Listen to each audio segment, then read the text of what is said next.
Alright everybody, so I've prepared some notes for you guys on how to draw Lewis dot diagrams. Again, if you guys have followed my instruction thus far, you guys should have everything done on this page besides your Lewis dot structure diagrams. Okay, so what you should have is exactly that. Now, Lewis dot diagrams, for our purposes, they're diagrams that we use to help us understand how elements will bond. Okay.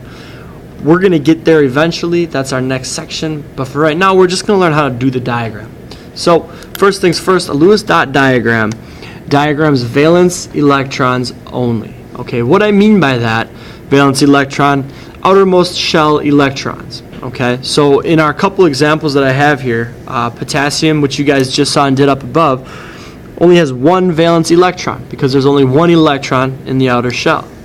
Neon, okay, another example I drew for you guys. If you look, outer shell has 8. It's got a full outer shell, or 8 valence electrons.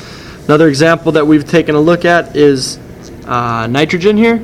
Okay, again, nitrogen, if you guys remember, has 1, 2, 3, 4, 5. So it has 5 valence electrons. Okay, so that's how we draw Lewis dots. So that's how many electrons we'll include in those diagrams. Now, to represent the atom, we use the atomic symbol.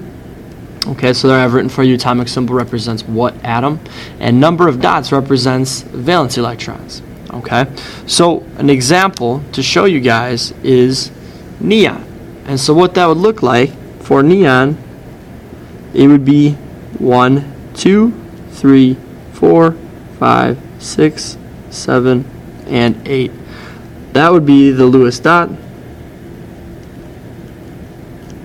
Okay. Now, you guys saw me draw those numbers in a kind of funny order, okay?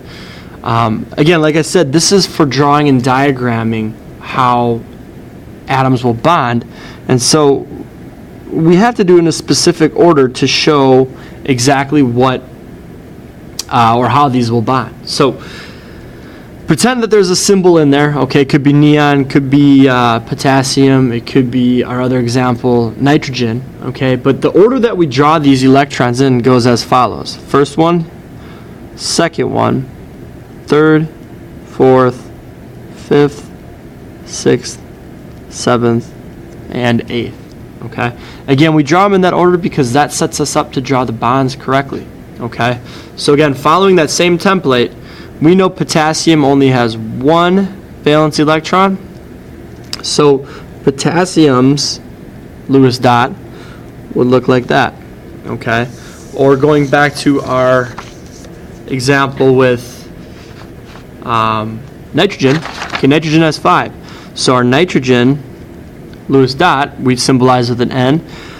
1, 2, 3, 4, 5. That would be our Lewis dot.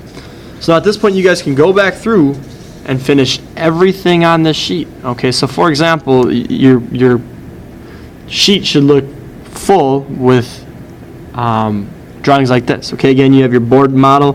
Protons here are 6, neutrons 6, electrons 1, 2, 3, 4, 5, 6, and then I have to do my Lewis dot. 1, 2, 3, 4.